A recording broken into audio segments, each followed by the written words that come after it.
this afternoon or evening or morning or whatever it is time that you're watching this, I have the pleasure of chatting with Franziska Spritzler. I did that right? Okay. You did. It's kind of a tongue twister, I know. So you got the Spritzler from your husband, right? That's right. Yeah. Now, Franziska is a low-carb dietitian. In fact, she has a website at lowcarbdietician.com, which I'll put in the show notes. And I'm looking at her about page right now, and she's got quite a resume there. She's got some published work. She's got a book on the Low-Carb Dietitian's Guide to Health and Beauty, which she wrote after we did our interview back in 2014. And a low carbohydrate whole foods approach to managing diabetes and pre-diabetes. And that was published in Diabetes Spectrum. Right, the ADA journal, yeah. And then there was a debate on how low can you go. I think the answer is you can go all the way to zero. Your body will make enough carbohydrate anyway. And she did a number of presentations. And she has a bunch of video interviews, including a link to the interview that I did with her on the Low-Carb Cruise back in 2014, 3 years ago. It's been a long time. Kind of missed it. I didn't get to go last year. And you're not going to get to go this year. That's right. I won't be on the cruise this year. So we'll talk about that in a minute. At any rate, if you go to the About Me page on lowcarbdietician.com, and I'll put a link into the show notes for that, you will see a whole bunch of very interesting links in the background on Franziska. Now, I'd like to ask a few questions. You're looking at this About Me page. I see a beautiful picture of you. I guess that's standing in front of your home. It's actually in front of my parents' home. That was taken on Christmas Day, this last Christmas, 2016, yes. And you are 50 years old, and yet you don't have that middle-aged middle that Bob Hope was talking about. You know, when you're that age, when your age starts to show around your middle. Now you don't have a touch of that. I would not guess. And even from seeing you in person, I would not have guessed at the time that you were over your mid-30s, even younger. So that's quite an accomplishment. Now, you did not start out as a dietitian at all. You were actually a court reporter, right? That's right. I was a court reporter for 10 years before I became a dietitian. 10 years. So you stayed with it for 10 years. What made you stop? Well, I figured after 10 years, that was long enough to try something I realized I didn't want to do for the next 30 or so years. I just didn't have any passion for it. I had friends who loved it, but I didn't. But I was very, very interested in nutrition, just a very healthy, I really thought we could do a lot with nutrition to keep older people, especially off of medication, keep everyone as healthy and fit as possible going forward. So that was my focus when I went back to school. And yes, I did not start with the low carb approach. I started with a fairly low fat approach, kind of semi-vegetarian. I ate some fish, but primarily vegetable proteins. I did eat the healthy whole grains. I ate egg whites, but not egg yolks. I didn't use butter. I would use like a spread instead. So, very, very different than the way I eat now. So what made you make the transition from the normal mainstream nutrition into this freaky, off the wall, dangerous low carb?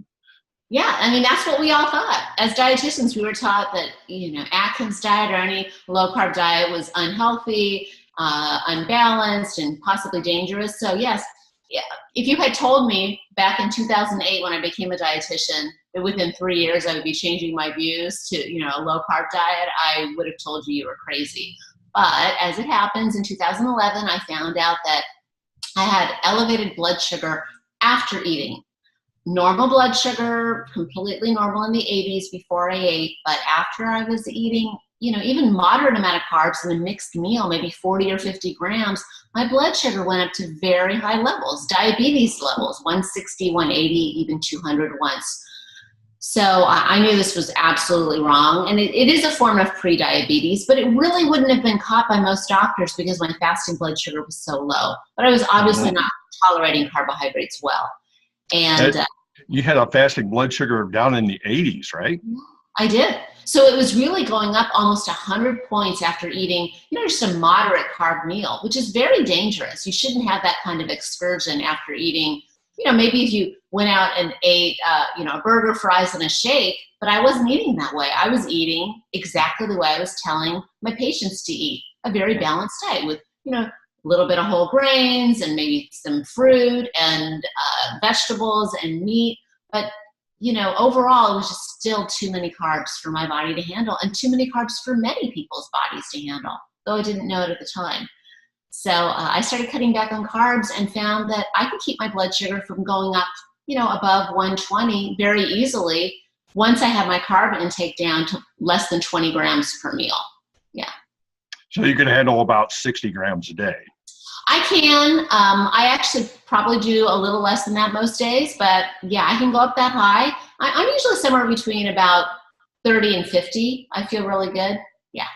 That's really interesting. You had really nice levels of blood sugar postprandial, or actually not postprandial, but fasting. Right. What caused you to be curious about what was going to happen after meals? When I got my when I got my A1C result from life insurance labs my husband and I had done, they tested my A1C because another lab came back, fructosamine came back elevated, almost like a diabetes level. And that's a more recent indicator of blood sugar control. Most doctors don't run it. But if that level is elevated, they will run an A1C. My A1C was 5.6%, which isn't terribly high, but for somebody with a low fasting blood sugar, I thought there's just no way that my blood sugar, that's an average, and that usually a 5.6 means that your average blood sugar is maybe in the 110s or 120s, and I thought if it's already in the 80s when I'm fasting, then after eating it must be going up a lot. So I started testing it at home, and that's how I found it went so high. But yes, if I hadn't had those labs done, I may have never known. My fasting, it's still good, but now we're several years later. I don't know if it would have gone up, but it would have been a long time before any doctor thought to check my A1C, I think. I think your experience just basically goes to show that by the time your fasting blood sugar reaches abnormally high levels, that you've been in danger or you've had a problem for a long time. Absolutely. Fasting blood sugar is the last indicator to change. A1C will change, your postprandial blood sugar will change. You may have a very normal fasting blood sugar. It doesn't happen that way with everyone. It really depends. But in my case, and in many other people's cases, I would say in lean people's case, because I was, basically the same weight that I am now. So I didn't carry around anything around my middle back then either. I think sometimes with insulin resistance, you'll have a higher fasting blood sugar maybe a little bit earlier. But at any rate, I found that I can control my blood sugar by following a very low-carb diet. And I have been doing that ever since 2011, early 2011 to now. So, more than 6 years. Now, you mentioned that you didn't have a weight problem that caused this. But I do recall from previous conversations that you had a little bit of a weight problem when you were a teenager. I did. I wasn't terribly overweight, but probably 30, 35, 40 pounds more than I am now. And I think I more of it had an out of control food intake. I was eating a lot, I have to say. I was just kind of driven to eat, but I think a lot of it was hormonal. Very thin as a child, puberty hit, and everything changed for several years. And then once I got through that, once I was an adult, closer to 20, I really didn't have a weight problem anymore, but I wasn't overeating anymore either. So it was surprising to me to know that my blood sugar was going up after meals. I didn't think I was overeating, or I thought the foods that I ate were very healthy because, I ate a lot of fiber. Whole grains have a lot of fiber. Beans have a lot of fiber. Are healthy whole grains? Are healthy. I always forget to put that modifier in. Now, you mentioned that you feel better now than you did in your 30s. I do. It's like I 20 years ago. What's different? I just have a lot more energy, and I want to exercise. I've never been athletic. I never enjoyed. My sister's very athletic, so is my mother. But I just never really enjoyed doing sports. And I'm still not athletic, but I love walking. I love doing aerobics. I even like lifting weights. I have the energy to do that I didn't really have before.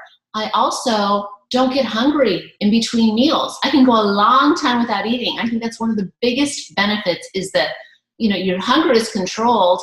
And I think a lot of that has to do with, having your blood sugar on a very even keel. You're not going up and down all day. Yes, that's a huge, huge difference. I've noticed I can go about 4 days before I start getting hungry. So that was, at least that was the last time I tried an extended fast. After 4 days, I thought, this is getting old. I want to eat something. Yeah. So yeah, that is, back when I was on a low-fat diet, long about middle of the morning, any small child crossing my path would have been in serious danger. I was hungry all the time. I do remember that. I do remember going places with my husband and saying, we need to stop and eat something right now, or I am going to pass out or feel like I pass out, or you're going to want me to pass out because I'm getting so cranky. So we need to find something to eat right now. And, every dietitian I know working with had snacks. They had to eat every few hours because they were eating so low fat, so high carb that the blood sugar was not stable, and they were always snacking.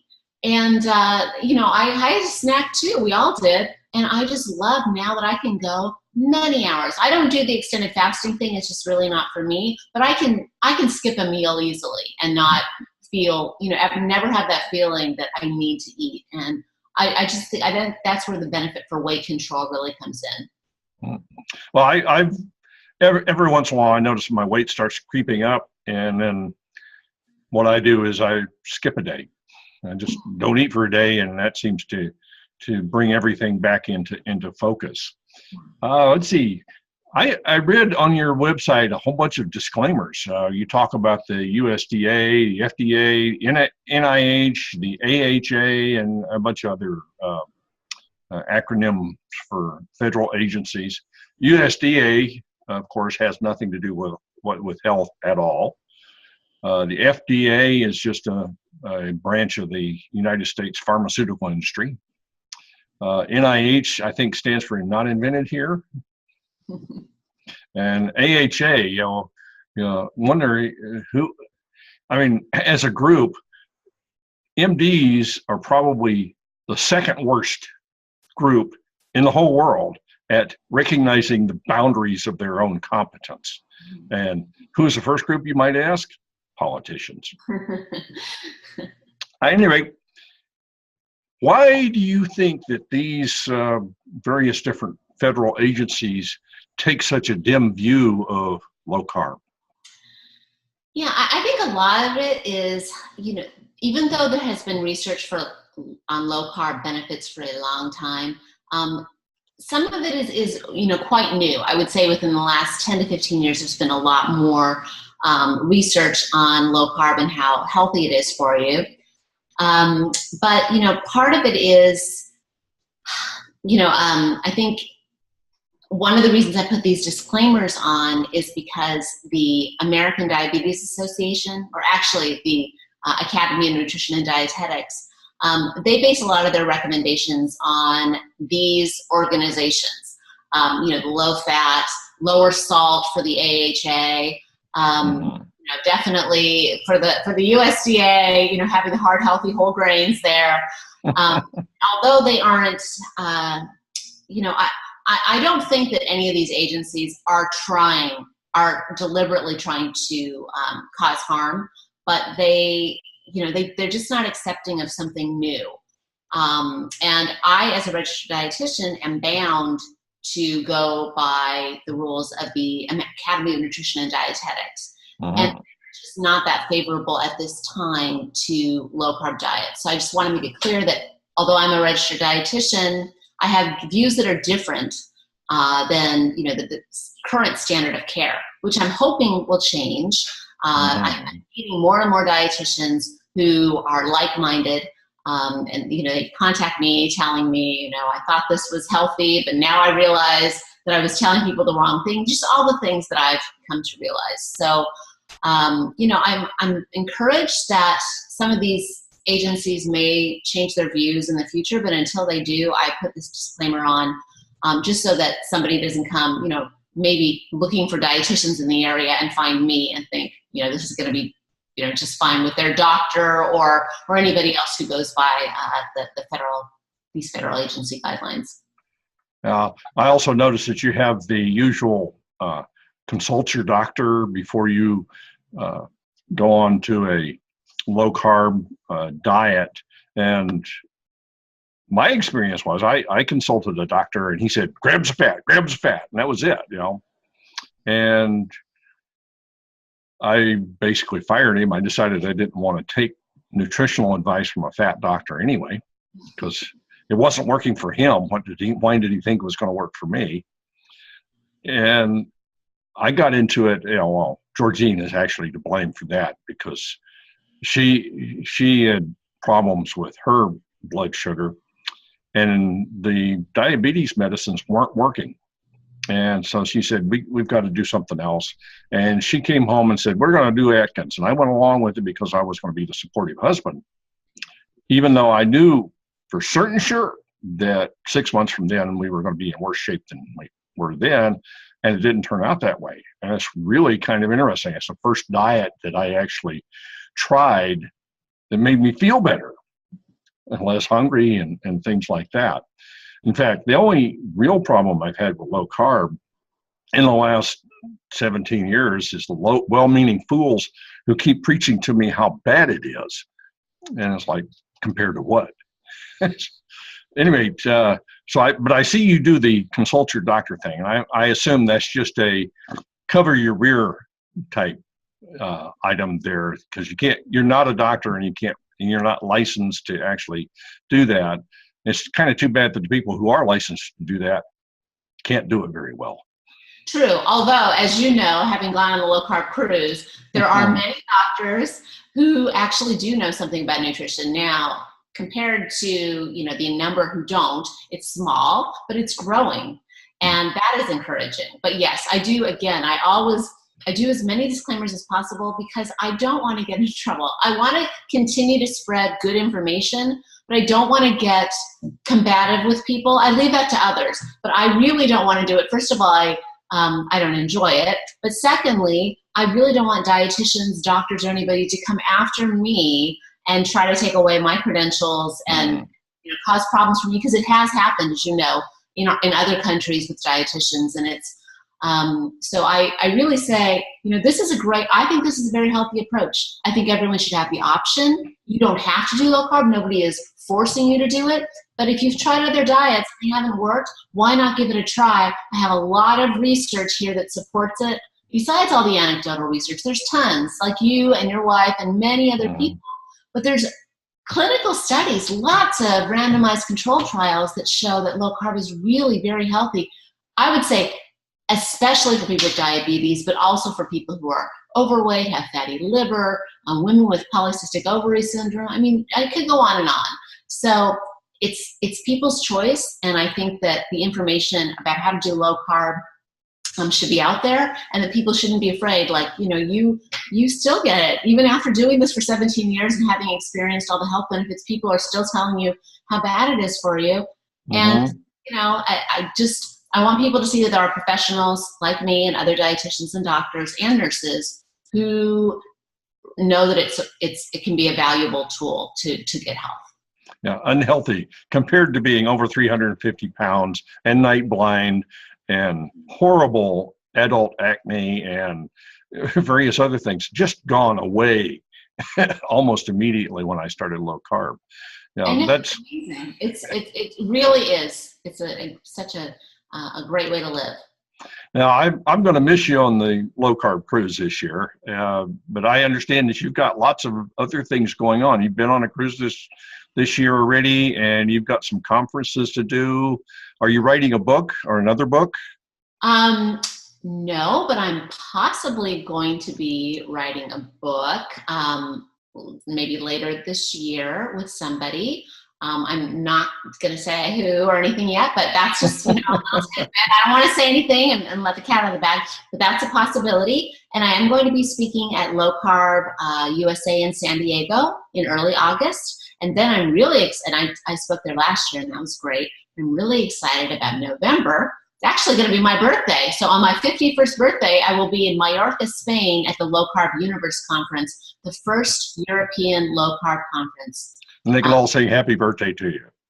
That would be fantastic. I mean, I can't think of a better way to spend it, really, in Spain and, you know, among many low-carb people. And, you know, maybe there'll be some low-carb goodies for me. Who knows? But I'm really looking forward to that. So maybe a low-carb, gluten-free birthday cake. I would definitely partake in that. Now, so that's going to keep you busy for the remainder of this year. What's your long-term career goal? You going to be a dietitian until you retire or what? I am, and I don't know how long that's going to be. You know, the great thing is I'm self-employed, so I can work as much or as little as I want. So I'll probably be doing it for a while, maybe, you know, kind of ramping down in terms of the amount of time that I spend with it. But I'm still very passionate about, you know, advancing the low-carb cause and helping people get healthier. So I'm not, you know, right now, doing a lot of writing, doing a lot of consulting and coaching, and we'll just see what happens. My goal is to continue to do low carb related things, and you know, things will change as more studies come out, as more technology comes out. I'm excited. I'm very excited about the future, and I'm really have to give a shout out to my husband for, you know, being very supportive of me going back to school. You know, at the age of, I believe when I started, I was in my mid to late 30s. And that seemed so old back then, didn't it? It does. Well, to go back, you know, when everybody else is in their early 20s, I did feel old. But yes, it's funny that I do feel a lot healthier and better now than when I first went back to school. So, yeah. So now you say you do coaching and you do you actually use video conferencing for your consultations, right? I do, and some phone, you know, and a lot of email follow-up. So all kinds of electronic ways. So you can have clients all over. Yes, I do. I can and I do. I spoke to someone in Germany just a couple days ago. So yeah. Well, oh, and speaking of email, yes. I need to mention for the video that you have a very educational and informative newsletter that comes out around the 1st of every month, and occasionally you give away neat stuff. And I know that because I actually entered one of them and won. That's right. So it was a very nice book, and I enjoyed reading it. But yeah, are you still doing giveaways, or is that just an occasional thing? Yeah, check your inbox because I just sent one a few days ago, and there is a giveaway in this one for May. So go ahead and I'll be sure to enter it. I ask you to do something though, right? I ask you to tell me something, or you know, it's not just send in your name. You got to actually answer a question for me, but they're pretty easy. So you have to be emotionally involved. Yes, yes. Please interact with me, and then you get a chance to win. Oh, super. Well, it has been a real pleasure. I'll think about you while I'm on the low-carb cruise. You know, we're going to Alaska this year. I know. That sounds like so much fun. Yeah, you won't be nearly as hot as, you know, I remember walking around Key West. So you'll have a great time, I'm sure. Alrighty. Well, thank you very much for coming to speak with me, and especially for your patience.